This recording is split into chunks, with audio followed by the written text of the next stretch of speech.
Badan Pusat Statistik BPS mencatat perekonomian Indonesia mengalami inflasi 0,17% pada Oktober 2023 jika dibanding dengan IHK bulan sebelumnya MTM. Sementara inflasi Bali masih berada di atas inflasi nasional. Inflasi tahun ke tahun Bali mencapai 2,56% dan inflasi tahun kalender 1,80% year to date.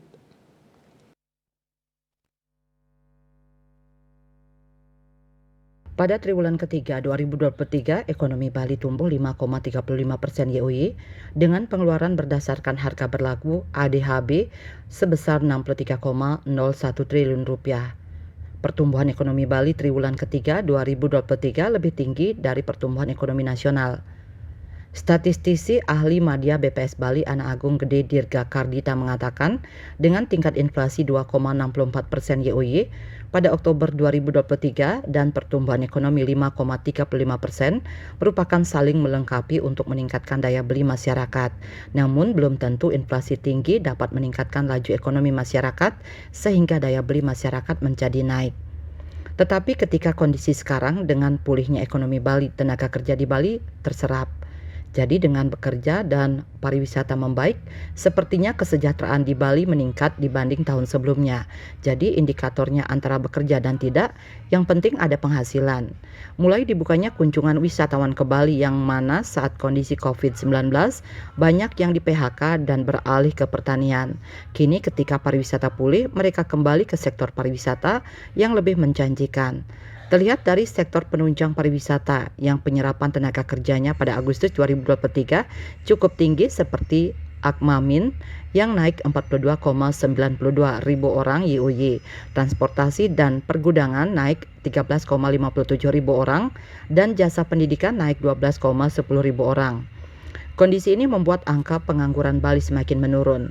Pada Agustus 2023, angka pengangguran Bali 72,42 ribu orang, turun 2,11% poin dibandingkan Agustus 2022, dari 4,80% menjadi 2,69%. Sementara pertumbuhan ekonomi Bali lebih tinggi dari nasional. Ketua Tim Neraca Wilayah BPS Provinsi Bali, Kadek Muryadi mengatakan, lapangan usaha penyumbang pertumbuhan ekonomi tertinggi yaitu transportasi dan pergudangan tumbuh 27,52%, jasa keuangan dan asuransi tumbuh 15,65%, dan akomodasi makan dan minum tumbuh 16,06%.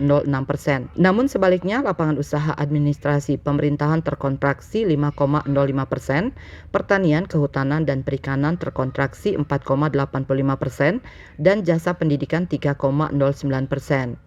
Menurut lapangan usaha administrasi pemerintah dan menurut komponen pengeluaran, konsumsi pemerintah sama-sama mengalami kontraksi secara YoY yaitu 5,05% dan 9,14%.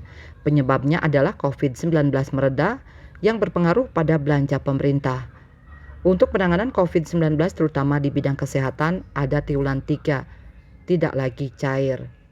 Sementara lapangan usaha pertanian secara kiteki memang terkontraksi karena berkaitan dengan panen raya tanaman pangan yang mana puncak panen telah terjadi pada triwulan 2 yaitu di bulan April. Menurutnya hal itulah yang menyebabkan lapangan usaha pertanian terkontraksi. Selain itu lapangan usaha pertanian yang di dalamnya ada subkategori perikanan dan tanaman pangan mengalami penurunan karena dampak dari anomali cuaca yang mana terjadi El Nino. Citamaya, Bali Post melaporkan.